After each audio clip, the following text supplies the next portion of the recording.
Ladies and gentlemen, welcome to It's Rainmaking Time. This is Kim Greenhouse. I've been long interested in the financial world and global economics, in finance, in credit, monetizing everything under the sun, and how things work. And I must say that I have come across a book that you really all need to read. It's called Crisis by Design, A Look Behind the Wizard's Curtain. It's also being made into a movie.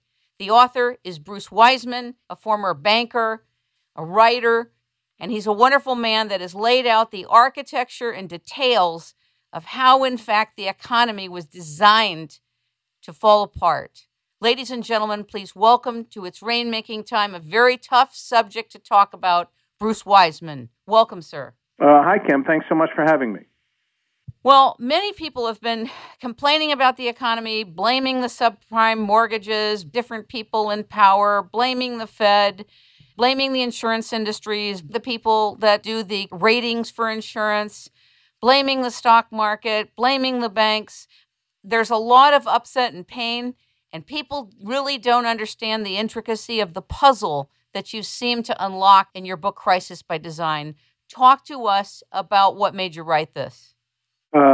Well, thanks. That's a good summary. And the answer to your question is kind of focused on or embraced in the title of the book, which is Crisis by Design, meaning, and sometimes it's a little hard for people to confront, but I think if they read the material in the book, they can see it, that this financial crisis actually was designed. The purpose of the financial crisis very specifically was to take down the United States and the United States dollar as the stable point in international finance and to replace them with what was referred to as a GMA, a global monetary authority.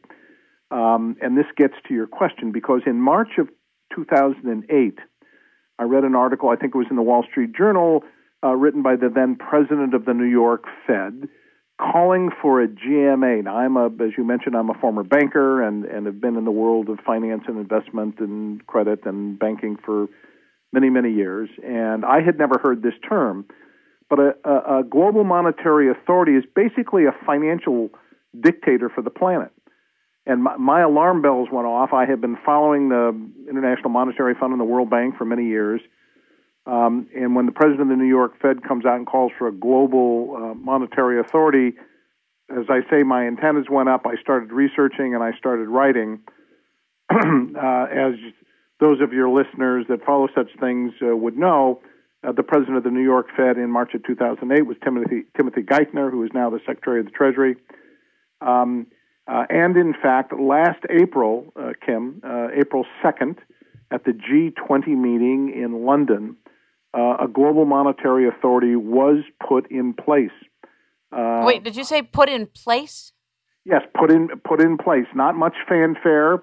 A press release was put out, but the leaders of the G20 nations signed an agreement, a communique, which established an entity called the Financial Stability Board.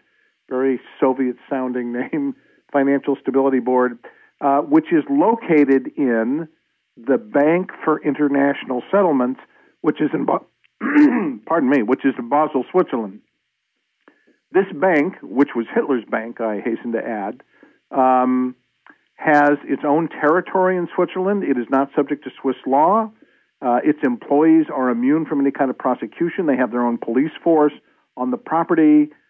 It's almost like the Vatican in terms of, I don't like to position the Bank for International Settlements with the Vatican, but just from the sense of political autonomy, that bank is a universe unto itself, and it is the central banker's central bank. So central banks, the listeners are probably familiar with the Fed, the United States Federal Reserve Bank.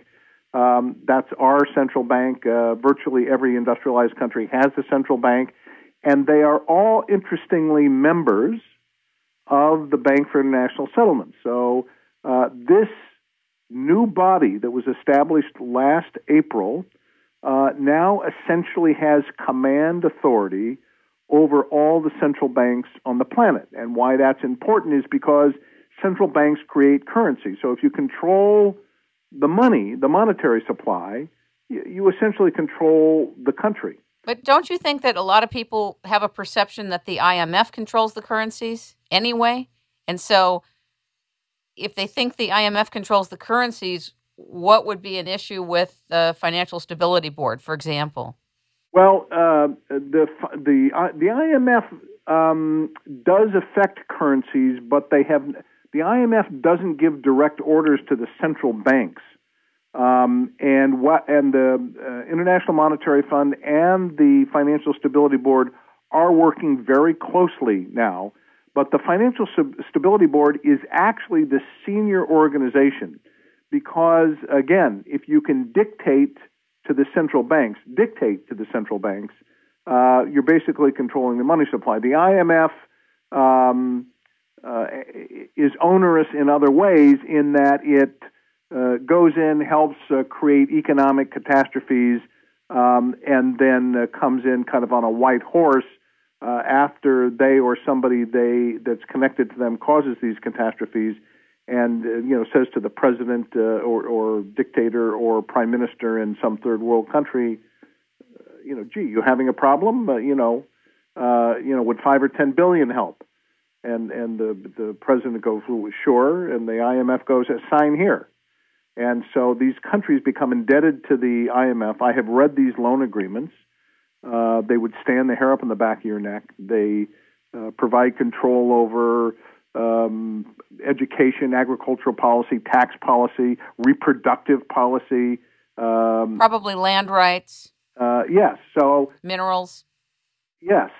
So these are not nice guys. These are international bankers that have been eating up the planet like some kind of Darth Vader Pac-Man.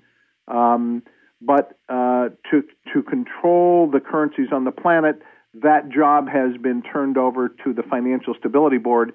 And when you read the authorities that have been given to the Financial Stability Board, again, just last April, again, not highly publicized, but this information is available, and it's in the book, you'll see what has happened because the subtitle of the book, Crisis by Design, The Untold Story of the International Financial Coup, and this was a coup. This financial crisis was a setup, and it was a coup. And the authority for planetary finance now resides in Basel, Switzerland. Didn't it always with the Bank for International Settlements, basically 1 and 2? Well, these guys have not, been good guys. I mean, as I mentioned, this was Hitler's bank. They facilitated the transfer of Nazi gold during the Second World War. They have a very fascist pedigree. Do all central banks have to be a member of the Bank for International Settlements? I think if you're going to, I actually don't know the answer to that question in the sense that I don't know if it's mandated, but I think if you're going to, transfer funds between countries and so forth, the Bank for International Settlements facilitates that. I mean, the truth of the matter is that's something that's needed. So some organization has to do it. There are 55 members, Kim, 55 central banks that are members of the Bank for International Settlements, and these are, essentially the central banks of the industrialized nations in the world. In your book, you talk about several important instruments that I think the public should have a frame of reference for what they are. One is the Community Reinvestment Act. The other one is the Glass-Steagall Act. And there's a couple of more, but can you explain those two? Sure. I read your book. I know what they are, but explain it to the public. Yeah, the first article in the book, and the book is really a compendium of articles that I wrote after I was researching this financial crisis as it was occurring. And you can see how, among other things, Alan Greenspan, the former chairman of the Fed, suppressed interest rates down intentionally and pushed, along with others, the Community Reinvestment Act.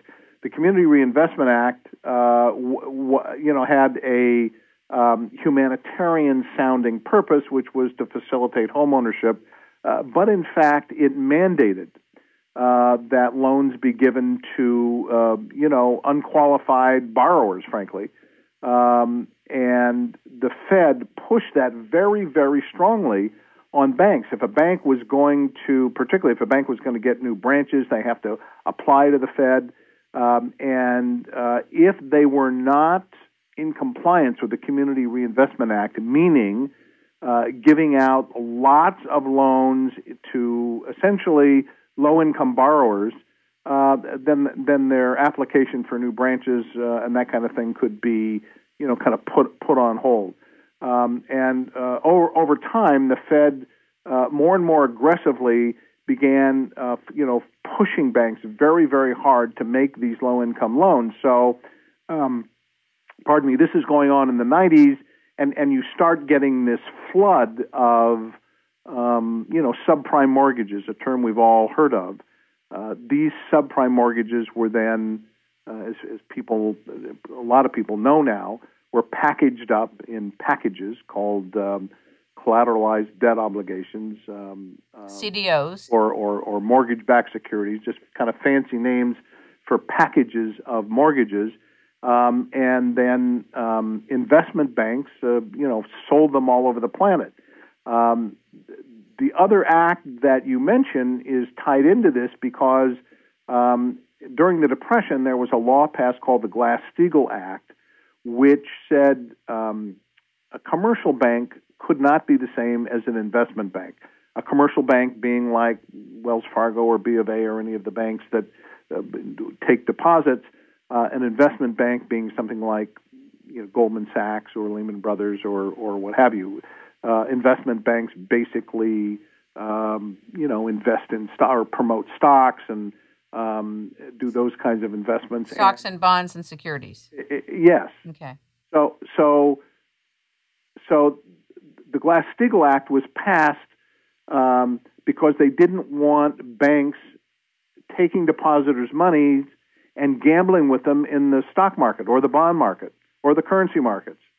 And it kept those two kinds of institutions separate for 70 years. Along comes Greenspan and Robert Rubin and Larry Summers, who's now hanging out in the Obama White House, and they basically undid that law. They repealed it. They took it off the books, which is a very difficult thing to do, I hasten to add. I mean, getting a law through Congress is tough. Getting one off the books is even tougher. But they lobbied at the highest levels, and they got that removed, which enabled commercial banks and investment banks to become one. And so these packaging of subprime mortgages was something that an investment bank could do within its own structure. And you have, for instance, Goldman Sachs packaging these things up and selling them off, Citigroup doing it, and several other investment banks in Wall Street. So when you kind of look at the sequence of things, and there's another article in the book, another chapter in the book, which actually talks about an earlier beginning to these real estate mortgages, but that's what those two acts did, and that's how they were involved in this mess. So it creates the opening and the instrumentation for everything that we are seeing now. Yes. And experiencing now. Yes, it provided channels so that could occur. That's correct. You speak about another instrument called the Waiver of Capital Requirements being a critical key in how this whole thing has been empowered and designed to happen. Yeah, well, interestingly, the head of Goldman Sachs I forget the exact date. I don't have it in my head. But as these subprime mortgages were rolling forward, the head of Goldman Sachs went to the New York Federal Reserve Bank, and this relationship between the New York Fed and the New York banks is extremely incestuous. It's like the pharmaceutical industry and the FDA. I mean, they're just buddies.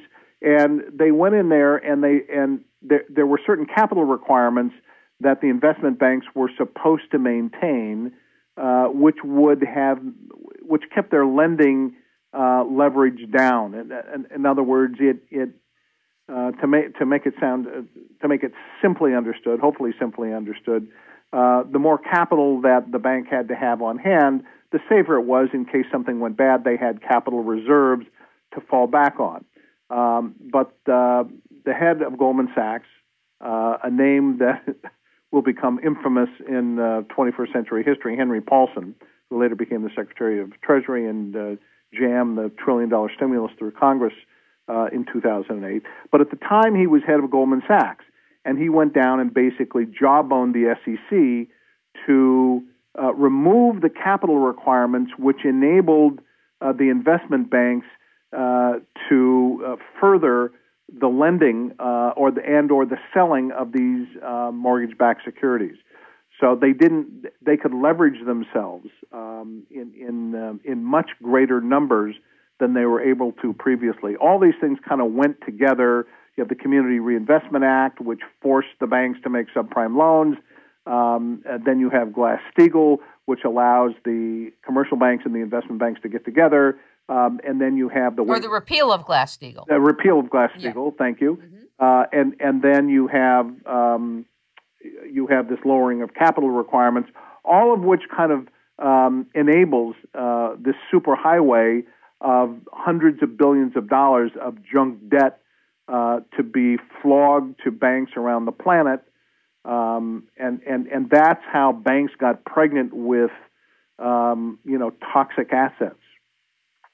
How does this tie into Basel I and Basel II? Well, Basel II. That's the hammer. Basel II, and Basel is named after, that name comes from Basel or Basel, Switzerland, which is where the Bank for International Settlements is. And they issued a edict called Mark to the Market. And while that rule sounds good, it says that banks have to, kind of have a similar a pricing of their assets similar to other assets. What happened here is you have these banks full of this toxic paper. And Mark to the Market says, like, if the value of Lehman Brothers subprime mortgages now goes to 10 cents on the dollar, the Mark to Market rule mandated that other banks had to value their assets the same way, regardless of whether their assets were paying or not, regardless of whether people were paying the mortgages in these subprime packages or not. If this bank's portfolio sinks down, and Lehman Brothers was clearly taken down, that's another story, but clearly taken down, then all the rest of the banks had to value or devalue these billions and billions and billions in assets. When they devalued their assets, it basically wiped out their capital structure, and the credit markets froze. So a bank has no sovereignty, really, in the sense of it's not an independent organism. It is ruled by this tyrannical organism, this other organism that says it has jurisdiction over everything that's called a bank, and whatever it decides, if it decides its value is shredded by 100 points, then that's what happens by decree. That is what happened, and that's what you're exactly right, and that's what Mark to the Market was and is. And when that rule got promulgated by the Bank for International Settlements, all of a sudden the assets of the banks around the planet that were holding these things, and Goldman Sachs and others, sold them by the hundreds of billions. All of a sudden their asset category is trash, and lending froze, and that is the so-called financial crisis. What caused it? What was the spark? You have all these other things leading up to it, but the spark or the hammer was this rule promulgated from the Bank for International Settlements called Basel II, which was this mark-to-market rule. Is it true that the SEC has some say in any of this, or they have no say in any of this? What's the SEC's role in this whole equation? Well, the SEC was very involved in this, Kim. Hank Paulson's, jawboning of capital requirement reduction was with the SEC. And they just, God knows why. One can theorize, but they just waived these capital requirements, again, that had been in place for some time. and the Wall Street bankers. And Paulson wasn't alone in doing this. There were other investment bankers down there. But Hank Paulson, before he became the Secretary of the Treasury and got the Congress meaning you and I, to cough up $1 trillion to pay back the banks, he was the prime salesman of subprime mortgages when he was with Goldman Sachs. In other words, he's selling the hell out of this junk. Now the banks are full of it, including his own. Then he, right before the financial crisis, he leaves Goldman Sachs, becomes Secretary of the Treasury, and basically browbeats Congress into this outrageous stimulus plan, which did nothing but pay back the bankers. It just paid back his friends. Where does TARP come into any of this? I don't understand TARP, and I don't know how many people do, but what is it? Well, that is TARP. TARP is the stimulus plan. That's the acronym for, what's that stand for? Troubled Asset Relief Program is what that is. And that's just the stimulus. That's just Paulson going to Congress and going, the sky is falling, the sky is falling. You need to approve. It was about $800 billion. With interest, it was about $1 trillion. Didn't it end up being more than that, too? Well, there are other programs. The TARP program, with interest is about $1 trillion, give or take. But he said, if you don't approve this money, the world will fall apart. The economic structure in this country and around the world will fall apart. There will be riots. I mean, I listened to one congressman on the floor of the House after this. Wasn't that Brad Sherman? It was Brad Sherman. Yeah. Exactly who it was, Brad Sherman, who had the guts to stand on the floor of the House and talk about the kinds of outrageous threats that Paulson made. But he scared these guys enough. And to this, you've got to, in my opinion, got to go to Congress and go, get some backbone, you guys. But just because Hank Paulson had been the chairman of Goldman Sachs, anything that comes out of his mouth is supposed to be golden, no pun intended. And they passed this bill. So, and the bill, as you may remember, your listeners may remember, had a provision in it that the sole discretion over this money was the Secretary of Treasury's, and nobody could question it, nobody could sue him, nobody could do anything. He was like, it was just, Congress turned over $800 billion of taxpayer money to this guy who was an investment banker from New York who came down to bail out his friends. That's what happened. I think I saw something on YouTube with Alan Grayson. I can't remember who he was talking to, whether it was Paulson or somebody else. No, he's talking to the Inspector General of the Fed, a woman. Okay, and he was asking about what went into these payouts. Who do they go to? I saw one with Paulson. Finally, an answer came. It went into credit default swaps and other types of assets, but he wasn't allowed to talk about it. And basically his answer was that when Alan asked him, by what authority can you do that in an untransparent way? And he said, you gave us that authority in the creation of the Federal Reserve Act. I was pretty stunned. I was presumptuous because I thought you were talking about another interview. I did see that other interview too, but go ahead. There were both of them. The one was Alan Grayson asking the Inspector General of the Fed, a woman whose name escapes me, what happened to the money, and he kept asking the question in all kinds of different ways. She just basically went, Congressman, we're certainly here to help you and so forth and so on. I'll have to get back to you on that. We really don't have that information to hand. She just never answered the questions. On the grilling of Paulson, and the shenanigans of the bailout are continuing to attract Congress's attention as we speak. There were hearings held last week on this by the House Oversight Committee, pushed by the minority member on there, Darrell Issa, getting these guys. And Paulson testified again last week along with Geithner.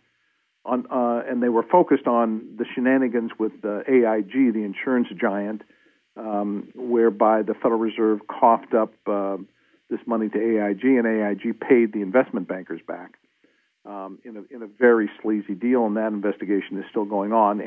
But the interview that you're talking about, you're right. I'm not sure who it was. It was Alan Grayson who was talking to Henry Paulson, but I will tell you one thing that was funny. Henry Paulson was actually very polite, even though he said it's none of your blank business. In the meta communication was it's none of your F business. The overt communication was you gave us that authority when the Federal Reserve Act was created. In other words, we don't have to answer to you. But my other question to you is, which is not in your book, but I wanted to ask you, and I don't know if you feel like spending a couple minutes on this. Do you think that the AAA credit rating mechanism, that the credit rating companies also need to go through a different level of transparency? Because there were some leaks in 2009 that there was payoffs and shenanigans with the credit rating agencies. Are we supposed to believe that the credit rating agencies are also pure? Well, clearly these guys were part of the problem. Because that's a way to monetize an economy, is to invoke a AAA credit rating. Well, here's what happened. Yes, you're right. Here's what happened. The banks, and I'm using Goldman here, but other banks did it, but Goldman did it the most, I think, in terms of the numbers. They package up these subprime mortgages because the Community Reinvestment Act, you've got all these mortgages from low-income people and folks that can't afford to pay for the mortgages. They get packaged up. They are called, collateralized debt obligations. The investment banks get hold of them, and now they're going to sell them to banks.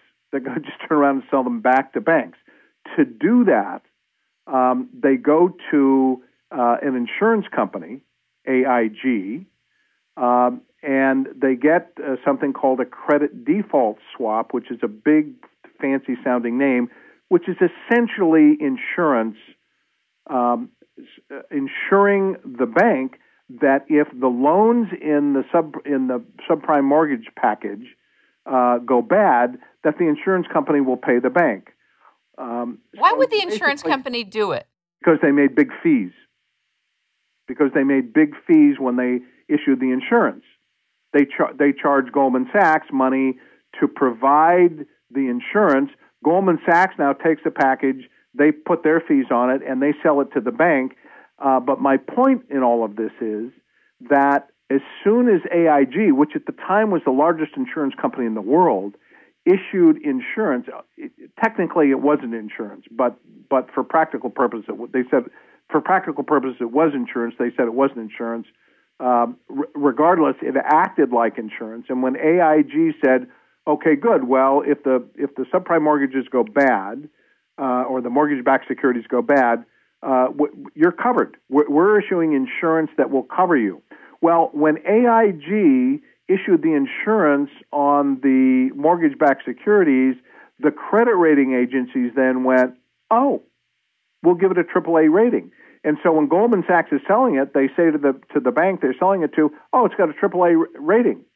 Well, the rating agencies had their conflicts of interest. AIG was just making billions of dollars in fees doing this, paying no attention to the fact that they could get stung. And when they weren't technically, when these insurance policies weren't technically insurance, that meant they didn't have to have reserves to cover their bets. And that's how those three are related. The credit rating agencies then, in effect, that are involved in this type of action or activity are in collusion with something that's truly criminal. Well, look, if they're actually going to rate something, Kim, and do it honestly with integrity, they would have looked at these things to see the garbage that was in them, and they would have never given them AAA ratings. And they would have looked at what AIG was doing, and they would never have given them AAA ratings. So from my perspective, they are clearly complicit in this mess. And what do they get out of it, the credit rating agencies? They just want to be in the game so bad and make so much money that they'll play their role? That's right. Money, fees. It's all about money. It's all about greed. They get paid, AIG gets paid, the investment bank gets paid, the bank gets these things, and when they start to have trouble, Paulson leaves Goldman Sachs, comes to government under Bush, forces $1 trillion from the taxpayers, and then just pays the banks back. This thing was nothing other, if you back up from it a little bit, was simply a transfer of about $1 trillion from U.S. taxpayers to the banks on Wall Street. When you take all the thises and that's out of it, that's what occurred, bottom line. Outrageous. Let's talk about derivatives. It's another painful subject. I just want to give a few minutes to this. We know that they're considered weapons of mass destruction in finance. But what are they?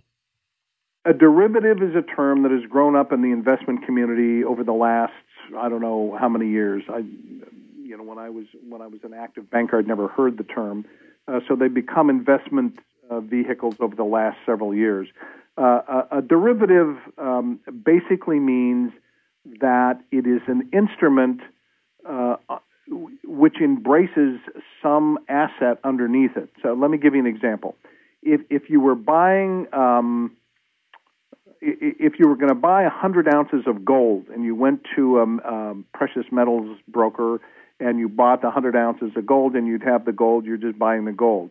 But you can go to the commodities exchange and you can buy a contract for 100 ounces of gold, and now you have a derivative. That just simply means that the power of the asset of that contract is derived from the gold itself. But you don't own the gold, you own the contract. That's the difference, and that's why it's a derivative. In other words, the contract derives its asset value from the underlying asset. That's what a derivative is. Doesn't that represent the whole futures market and commodities then? Yes, it does. Yes, it does.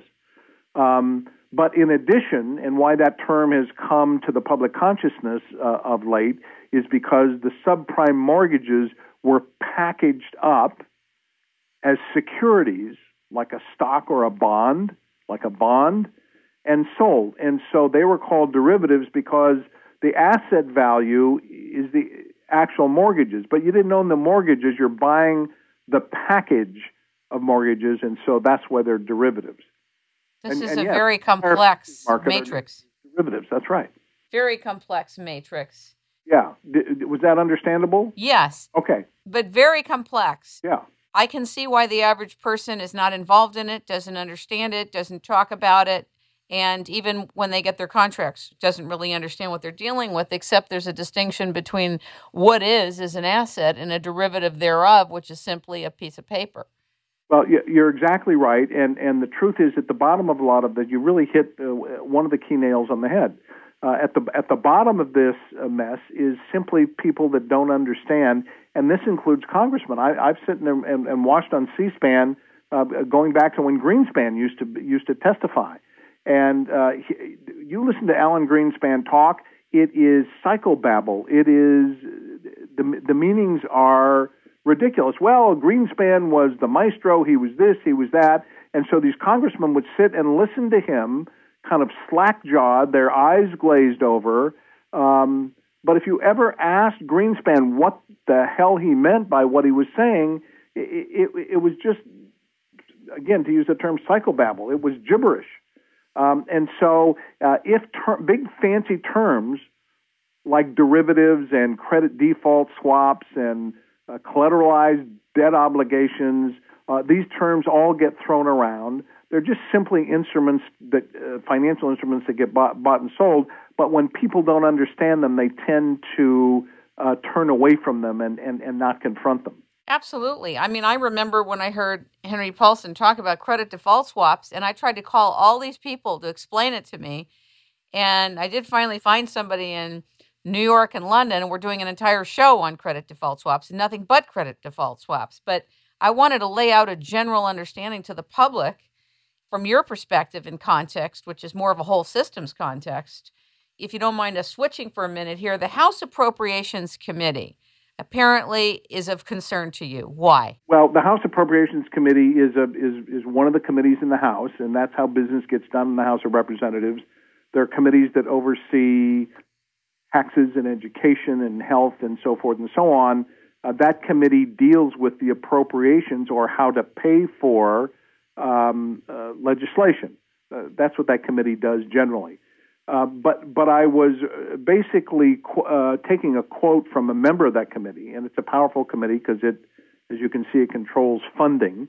But he was making a point that was jaw-dropping to me, which was, and I should have my book in front of me. I don't. But the quote is, the concept of the quote was this: well, people are making a lot of money and they shouldn't be able to keep it, and we basically need to spread the wealth around. And there's a problem with people who make a lot of money and aren't willing to give it to others. I mean, it's an extremely communistic point of view. And it goes back, and I'm not throwing that label on that guy or the president, but if you go back to the election and the famous Joe the Plumber conversation, when Obama is talking to Joe the Plumber, he says, well, I think it's good if we spread the wealth around, taking from the people who earn it and giving it to the people who don't. So there are other quotes in that chapter, I think from Barney Frank, from this member of the House Appropriations Committee, which make it clear that there is an underlying tone in this administration that there's something the matter with people who make money.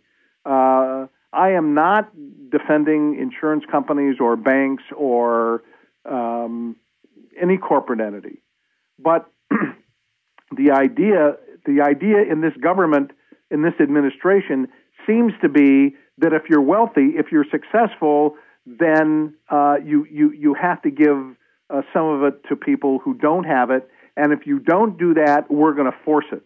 I mean, look at where we are here today, Kim. You've got the government owning General Motors, they own AIG, they're in the banking business, they're in the auto business, they're in the insurance business, and they want to be in the healthcare business. I mean, healthcare and control business. Kremlin, 1974. Excuse me. It's the healthcare and control business, actually. Yeah. I mean, that's another. Yeah, but it's a part of it. That law is the most Orwellian piece of legislation I've ever seen. I agree. I just did a show on that this morning, actually, about the health freedom paradigm. The health freedom concern was left out of the healthcare bill, yes. Focus and dialogue. Back to Gordon Brown, who really wanted a new Bretton Woods. Why? Just for the listeners' sake, towards the end of the Second World War, as basically at the point where the Allies had basically won it, there was a meeting called in Bretton Woods, New Hampshire, where the powers of the world at that time, and we were king of the world then, structured a new financial system in terms of how currencies would relate to one another. I don't want to get into all that. It can get complicated, but basically it put the U.S. dollar as the king of world currency. And the financial crisis, as I said, was created to take the dollar down and to take the U.S. down as kind of the king of the world economy and put these bankers in Switzerland in charge. And the call for removing the U.S. and putting an international financial dictator in place, the euphemism for that has been a new Bretton Woods.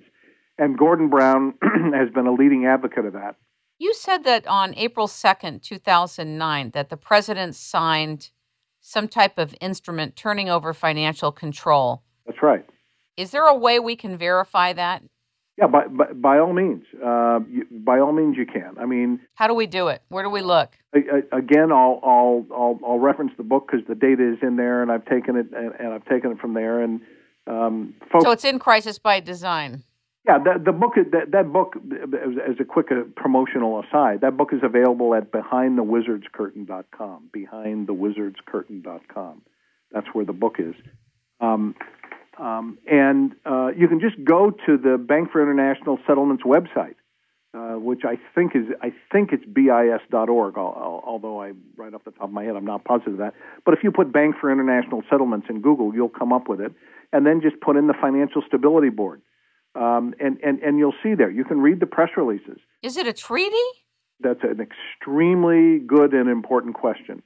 This agreement should have the status of a treaty, in my opinion, which means that the Senate needs to approve it, I think, by 2/3 majority. If not, one step down from a treaty is a congressional, I think it's an executive congressional agreement. Congress should approve that.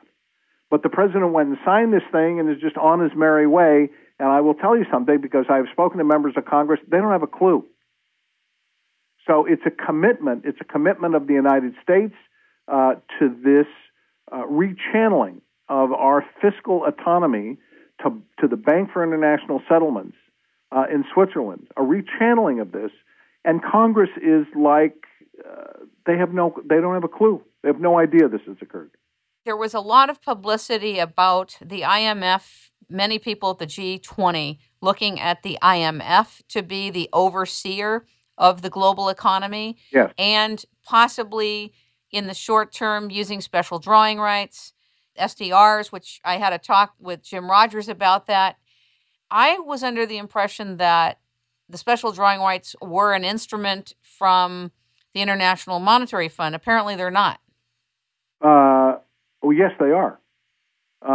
Yeah, they are. Were they created from them? No, they weren't. The international. This is there's a lot of data to respond to the things you say, because you touched on 4 or 5 points which I want to get to. But let me take the last first.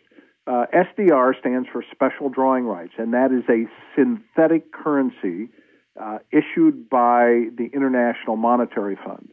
And I am here to tell you, and you mark my words, that this is the international currency that's being pushed to replace the United States dollar. Right. They actually assert on their website that it represents a basket of different currencies, like 3 or 4 currencies. But that is so confusing. Yeah, how do you determine the value of anything? Euro, I think. I'm sorry? How do you determine the value of anything if it's a mix of all these currencies and over the currency market? I mean, it's like dealing with a thermometer. It's mercurial. Well, that's true. It is mercurial. And the IMF is pushing the SDR as we speak to replace the U.S. dollar as the world reserve currency. Going back to the point that you made earlier, what needs to occur is that there needs to be oversight and checks and balances over these guys in Basel, Switzerland, that are not international bankers. There needs to be a Republican form of oversight. And I don't mean that as a partisan word. I mean, like, we have a Republican form of government, meaning we elect people and they represent us. And each country should have somebody, some little body needs to be there to have checks and balances over these international bankers, because the meetings by the board of directors at Basel, at the Bank for International Settlements, are entirely secret, Kim. They're secret. And governments need to have representation over this body, and they need to control it, and they can't be having secret edicts issued out of some bank in Switzerland that nobody can get into or see anything about. It's worse than the Fed. So then the final point is, I think I mentioned in the book, I'm not sure that's what you were looking at, but most people think that the SDR was created by the International Monetary Fund, but a recently leaked, or I don't think it was leaked, it was FOIA'd, Freedom of Information Act, document from the CIA makes it clear that the CIA created SDRs in 1969. And that currency, while it's kind of been with the International Monetary Fund for 4 decades, is just now, it's almost like a sleeper agent coming to the fore. What do you mean the CIA created it? Like invented it? Was the architect for it? Wrote about it? Studied it? What do you mean? I don't understand. And I don't know that audiences would understand. I just want to have a basic understanding. Meaning, if the CIA created it, I'll make mention of the fact that the memo, the actual CIA memo, is quoted right in the book. Okay, great. All right, that's fine. That's fine. That'll be fine. So it's in the book, and if people want to know, that information is available. Okay. What is your life like now? What are you trying to accomplish now? I'm writing a lot. I'm trying to get the message out. Get this book and the message of this book out and around, so that people, one, understand that the fiscal autonomy of this country has been co-opted, and that there are solutions to it. It's not an easy task, but it needs to be done because I don't think my life or that of my kids or my grandkids should be run by a secret bunch of bankers in Basel, Switzerland. And I repeat, and I don't like to sound Stephen King-ish, but that's exactly what's going on now. This is not a science fiction novel. This isn't a conspiracy theory. This is Planet Earth 2010. It's really shocking everywhere you turn. I had invited Dr. Betty Sue Flowers on in a few weeks to talk about financial scenarios, actually creating and expanding financial scenarios on a visioning level for the actual people that are running things, not just our own financial scenarios for us to expand our vision, but something that would include expanding the vision of what people are already doing and what agencies are already in control. Because I think that we're talking about another organism of consciousness and transparency and opportunity. And when you've been used to doing business a certain way, it's like that consciousness has a life of its own. And then it's difficult to deal with because it's expansive. It's huge. Yeah, and it's like asking the identity of a consciousness that has mass to be willing to dissolve itself. So it won't be willing to dissolve itself unless it sees some other more exciting, incredible potential. And this challenges, as you know, it challenges our beliefs and our thoughts and our paradigms and cosmologies about good and evil and right and wrong and leadership and stewardship and what it all is. But I think that you've put together such a beautiful and difficult synthesis of understanding that it's well worth the read to have an understanding that it wasn't just subprime mortgages. It wasn't just the stocks. It wasn't just this or that. It wasn't one person. It isn't just the Fed. It's a global matrix. It's a global agenda that has been in the works for many, many years. It just happens to be that it manifested at this time. Well, I thank you very much for the kind words. I remind your listeners it's available at behindthewizardscurtain.com and as an ebook, and they can download it. And I hope the folks that read it and take action. There are some calls for action in the book. So it's not just complaining about something. No, I like that, and I liked it. So you also advise people and help people transition their monetary capability into safe jurisdictions and safe investments. Yes, I do some of that on a case by case basis. I have some clients that I do that with. So yeah, I'm not. I'm not in an office 9 to 5 doing that, but I have a handful of clients that I work with, and on that level, yes. And you're still doing the movie on this? There's a documentary coming? We've got the company structured, and we put a LLC together, and there's a script, and we're raising money for it. Fabulous. Ladies and gentlemen, we have been speaking with Bruce Wiseman. He is the author of Crisis by Design, and you can find out about it and order it at crisisbydesign.com. Pardon the interruption. Crisisbydesign.com is actually the site where the movie is. The book is available at behindthewizardscurtain.com. I stand happily corrected, and you now have the correct information, ladies and gentlemen. And Bruce, I really want to thank you for being here. Thank you so much. My pleasure. Thanks so much. It's rainmaking time, Bruce.